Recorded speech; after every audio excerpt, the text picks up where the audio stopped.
नई ऊर्जा और वरिष्ठों के अनुभव से तृणमूल कांग्रेस को और मजबूत किया जाएगा, कहा फिरहाद हकीम ने।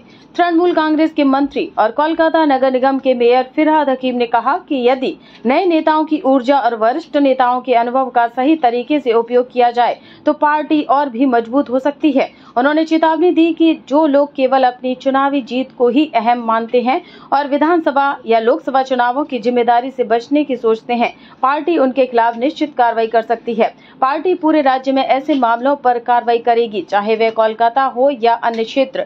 फिरहाद हकीम ने लोकतंत्र के मुद्दे पर सवाल उठाते हुए कहा कि भारतीय लोकतंत्र पर चर्चा करते समय यदि कोई भाजपा के खिलाफ बोलता है तो उसे निलंबित कर दिया जाता है या ईडी और सीबीआई जैसे संस्थानों से दंडित किया जाता है। उन्होंने आरोप लगाया कि यह दमन और प्रतिशोध की राजनीति भाजपा ने सिखाई है। उन्होंने यह भी कहा कि केवल चमकदार एयरपोर्ट और सड़कों से देश का समग्र विकास नहीं हो सकता। उनके अनुसार जब तक हर भारतीय के पास छत, पर्याप्त भोजन, रोजगार और वस्त्र नहीं होंगे तब तक भारत की स्थिति पूरी तरह से सुधार नहीं पाएगी। फिरहाद हकीम ने यह भी स्पष्ट किया कि सभी नगर पालिकाओं में जो वर्तमान में पदों पर हैं उन्हें ही पार्टी ने उम्मीदवार बनाया है ताकि उनकी सेवा और कार्य क्षमता बनी रहे।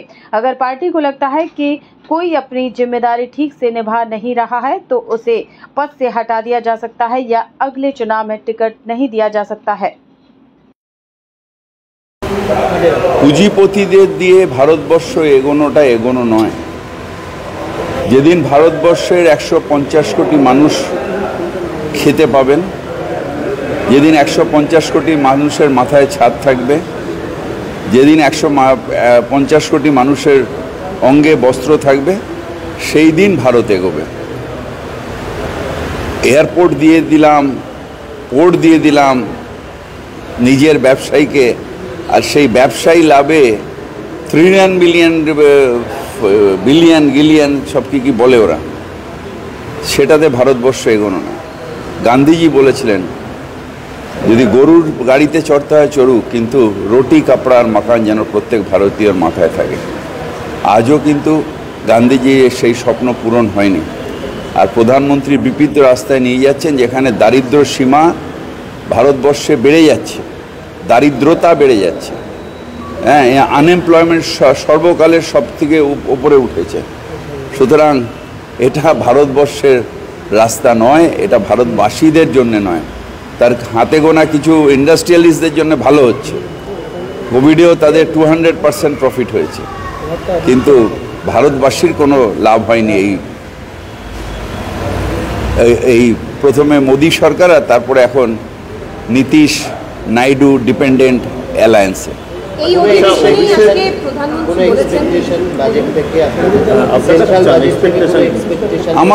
আমার ব্যক্তিগতভাবে কোনো এক্সপেকটেশন নেই, কারণ এই প্রধানমন্ত্রী যতদিন থাকবেন মানুষের জন্য কিছু করবেন না। উনি একটা এজেন্ডা নিয়ে এসছেন, দেশ বেচার এজেন্ডা, সেই এজেন্ডাইতে দেখবেন যে অগ্রগতি হবে। প্রধানমন্ত্রী বলেছেন যে প্রথম অধিবেশনে দেখা গিয়েছিল যে এই সরকারের প্রধানমন্ত্রীর কণ্ঠ রোধ করার চেষ্টা করা হয়েছে। শুধু তাই নয়, পার্লামেন্টে এখন ব্যাপারটা হলো যে এনাকে কি আমি যেটা বলে থাকি আর কি, পাগলে কি না বলে, কণ্ঠরোধ কে কার করেছে? কণ্ঠরোধ তো বিরোধীদের করা হয়েছে। একটা বিল পাস করার সময় সমগ্র বিরোধীকে সাসপেন্ড করে তা বার করে দেওয়া হয়েছে। এর থেকে বড় গণতন্ত্রের হত্যা আর কি আছে? আজকে যেহেতু বিরোধী বেঞ্চ অনেক ভারী হয়ে গেছে তাই উনি ভয় পাচ্ছেন। কণ্ঠরোধ তো উনি, গণতন্ত্রের কণ্ঠরোধ তো উনি শিখিয়েছেন। যখন তখন যাকে ইচ্ছে সাসপেন্ড। একটা ইম্পর্টেন্ট বিল, তাতে কোনো আলোচনা নেই বিরোধীদের। ইডি সিবিআই এর ভয় দেখিয়ে বিরোধীদের কণ্ঠরোধ, যারা ভয় পেয়েছেন তাদের পাল্টি করিয়ে নেওয়া, এটা কি গণতন্ত্র চলছে নাকি? অভিষেক বন্দ্যোপাধ্যায় গতকাল বলেন পুরোদিন মাঠে নেমে লড়াই করতে, মাঠে নামছেন, আমি লড়াই করছি। সবাই লড়াই করছেন। অভিষেক বন্দ্যোপাধ্যায়, আপনারা মানেটাকে উল্টো করে দেন। অভিষেক বন্দ্যোপাধ্যায় বলেছেন যে নবীনদের উদ্যম আর পুরনোদের অভিজ্ঞতা, এইটা দিয়েই তৃণমূল কংগ্রেস এগোবে। এটার মধ্যে খারাপ কি আছে? যে অন্যায় করবে দল তার বিরুদ্ধে যাবে। যারা নিষ্ক্রিয় ছিল, যারা ভেবেছিল যে আমার ইলেকশনটা আমার ইলেকশন আর অন্য ইলেকশনটা আমার ইলেকশন নয়, নিশ্চয়ই দলের তার বিরুদ্ধে ব্যবস্থা নেওয়া উচিত। তাহলে কি বলে কলকাতা পুরসভা কাউন্সিলর টিকিট পাবে না? সেটা আমি এখান দিয়ে কাউকে টিকিট পাবে না পাবে সেটা প্রেস কনফারেন্স করে বলা যায় না, সেটা পার্টির মিটিংয়ে ঠিক হয়। কিন্তু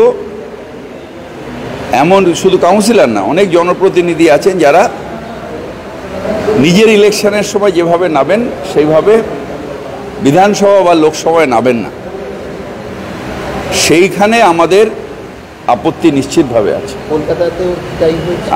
আমি পার্টিকুলার ও হয়তো বিশ্লেষণ করেছে, আমি এখনো বিশ্লেষণ করিনি, ওর লিস্টটা বেরোলে দেখব। লোকসভাপতি চেঞ্জ করা তো দলের বিষয়, কিন্তু কাউন্সিলরও কি ড্রপ হতে পারে? ইলেকশন তো 27। না না, কাউন্সিলর ড্রপ মানে চেয়ারম্যান তো ড্রপ হতেই পারে, যেখানে দলের মেজরিটি আছে সেখানে তো হতেই পারে। কাউন্সিলর ড্রপ হবে কি করে? ইলেক্টেড রিপ্রেজেন্টেটিভ ড্রপ হয় না, কিন্তু যেখানে আমাদের দলের স্ট্রং আছে সেখানে নিশ্চিতভাবে তাদের যে দায়িত্ব আছে সেগুলো থেকে ড্রপ হতেই পারে। আচ্ছা, মমতা বন্দ্যোপাধ্যায় বললেন যে আমি বিত্তবান নয়, বিবেকবান চাই। বিরোধীরা এটা কটাক্ষ করে বলছেন তিনি তো মুখ্যমন্ত্রী, উনি দলের উনি কেন ব্যবস্থা নিচ্ছেন? উনি সব জেনে আবার এই কথা ব্যবস্থা নিচ্ছেন, তো নিচ্ছেন বলেই তো অ্যারেস্ট হচ্ছে, নিচ্ছেন বলেই তো অ্যারেস্ট হচ্ছে, নিচ্ছেন বলেই তো অমিত শাহর মতন যে কয়লা কেলেঙ্কারির যে লোকের হাত থেকে উপহার নেয় না, নিচ্ছেন বলেই তো যারা যারা আজকে পর্যন্ত অন্যায় করেছে তাদের প্রত্যেককে অ্যারেস্ট করেছে মমতা ব্যানার্জি।